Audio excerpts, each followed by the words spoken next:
नमस्कार दोस्तों, सनातन की सत्ता में आप सभी का स्वागत है। मैं चंदन तिवारी आप सबको आज भगत सिंह और महात्मा गांधी जी के बारे में, उनकी आज़ादी की लड़ाई के तरीक़ों के बारे में बताएंगे। दोनों लोग महापुरुषों ने किस तरह भारत के द्वितीय स्वतंत्रता संग्राम में आज़ादी के महत्वपूर्ण किरदार को निभाए हैं। तो वीडियो में आगे बढ़ने से पहले हमारे चैनल को लाइक एवं सब्सक्राइब करें। दोस्तों, महात्मा गांधी जी भारत की आज़ादी के लिए एक अहिंसापूर्ण स्वतंत्रता संग्राम में युद्ध लड़ रहे थे, जिस युद्ध में केवल जनता को अंग्रेज़ों के द्वारा गोलियों और लाठियों से पीटा जाता था, मारा जाता था, गोलियां मार दी जा रही थी। जलियांवाला बाग, चौरी चौरा कांड आदि कांड ऐसे घटित हुए इंडिया में। लेकिन महात्मा गांधी का कहना था कि कोई हमें अगर एक गाल पे एक थप्पड़ मारता है तो उसको हम दूसरा गाल इसलिए दे देंगे कि वो अगला व्यक्ति हमें मतलब खुद शर्म करके दूसरे गाल पे नहीं मारेगा। लेकिन महात्मा गांधी जी इस बात को भूलते थे कि अंग्रेज़ कितने हरामी हुआ करते थे, वो किस तरह हमारे हिंदुस्तान को लूट लिया। परंतु हम इन सब बातों को छोड़ते हैं। सबसे पहले हम आप सबको बताएंगे कि भगत सिंह और महात्मा गांधी दोनों में डिफरेंट क्या है। भगत सिंह आज़ादी छीनना चाहते थे, जबकि महात्मा गांधी आज़ादी को अहिंसा के रास्ते से प्राप्त करना चाहते थे। अब महात्मा गांधी जी का मकसद ये था कि अगर कोई अंग्रेज़ हमें किसी भी कीमत पे आज़ादी दे रहा है, चाहे हमारी माँ बहनों की इज्जत लूट रहा है, उसके बाद आज़ादी दे रहा, तो उसे हम कुछ नहीं बोलेंगे। चाहे हमारे बाप को लाठी से मार रहा है, हमें कुछ नहीं बोलेंगे, हाँ आज़ादी ले लेंगे। जबकि भगत सिंह का कहना था कि अगर अंग्रेज़ हमारे देश में एक भी गलत कार्य कर रहा है तो हम उसका मुंह तोड़ जवाब देंगे। हमारे देश की शिक्षा व्यवस्था इतनी ज़्यादा गड़बड़ कर दी गई है, हमारा संविधान इतना ज़्यादा गड़बड़ कर दिया गया है, जिससे हम लोगों का डेवलपमेंट रुका हुआ है। दोस्तों, हम आज आप सबको बताना चाहते हैं, अपने डेवलपमेंट को फिर से परफॉर्म करने के लिए हमको अपने दिल में भगत सिंह जैसे नेताओं को लाना पड़ेगा। अगर भगत सिंह जैसे नेता, सुभाष चंद्र बोस जैसे नेता हमारे दिल में आ गए तो भाई साहब लिखवा के ले लो हमसे, अफजल गुरु और कसाब जैसे नेता पैदा होने से पहले मार दिए जाएंगे।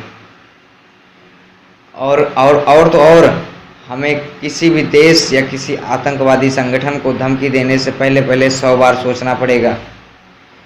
भगत सिंह एक बार असेंबली में बम फोड़ा था तो उन्हें सब आतंकवादी कहने लगे थे। अरे भैया, आतंकवादी उसे नहीं कहते हैं। अगर उन्हें बम फोड़ना होता ना तो वहाँ कई अंग्रेज़ थे, सारे अंग्रेज़ों को मरवा देते, वो उनके ऊपर फेंक देते, सारे मर जाते वहाँ पे। लेकिन उन्होंने सोचा कि हम अंग्रेज़ों को मार के कोई फ़ायदा, मतलब हिंसा करके कुछ नहीं मिलने वाला है, जबकि अंग्रेज़ ऐसा कुछ नहीं सोचते थे। आप लोग तो जलियांवाला बाग जानते ही हैं, किस तरह मारा गया है हमारे हिंदुस्तानियों को और किस तरह प्रताड़ित किया गया है। अब बात रही महात्मा गांधी, जिन्हें जेल में भेजा जाता था तो पूरी फुल फैसिलिटी रहती थी। अगर अंग्रेज़ से मिलने जाते थे तो VIP कार में जाए जाते थे। और जवाहरलाल नेहरू जैसे नेता, इतने बड़े बड़े लोग, अब ये बताओ, इतने बड़े जवाहरलाल नेहरू लीडर थे और उनके लिए कश्मीर से पानी आता था पीने के लिए। दोस्तों, ऐसे लोग को हमने अपनी 1 रुपये से लेके 2000 तक नोटों पे छपवा दिया है, प्रिंट करवा दिया है। और भगत सिंह को हमने 100 रुपये की नोट पे नहीं छापा, 5 रुपये की नोट पे नहीं छापा, तो कितनी शर्म की बात है। और आप सब अब जानते हैं, हमारे देश की जितनी बहनें हैं, सब लोग कटरीना कैफ बनना चाहती हैं, करिश्मा कपूर बनना चाहती हैं। अरे किसी को कभी देखा आपने कि रानी लक्ष्मीबाई बनने की कोशिश कर रही है? आज के हमारे यहाँ के नवयुवक सलमान खान शाहरुख खान का कटिंग का हेयर कटिंग करवा रहे हैं। आपने कभी देखा शिवाजी और भगत सिंह जैसी मतलब कोई फैशन का मतलब ड्रीम रखा हो? अब आजकल हिंदुत्व का प्रचार प्रसार बढ़ जाने के कारण भले ही ऐसा हो रहा है, परंतु पहले के दिनों में ऐसा कुछ नहीं हो रहा था। दोस्तों, हम आप सबको बताना चाहते हैं कि अगर भगत सिंह जैसे रास्तों पे चलेंगे तो हो सकता है कि हमारे देश का कुछ भला हो जाए। अगर महात्मा गांधी जी के रास्ते पे चलेंगे तो कभी नहीं होने वाला है भला। इसलिए हम अगर कुछ नहीं कर सकते हैं तो क्या अपने दिल पे भगत सिंह को नहीं रख सकते हैं? दिल में रखो अपने भगत सिंह को, रानी लक्ष्मीबाई को, सुभाष चंद्र बोस को, महात्मा गांधी जैसे नेताओं को दिल से निकाल कर फेंक दो, क्योंकि इन लोगों ने हमारे देश को बांटा है और शासन की है।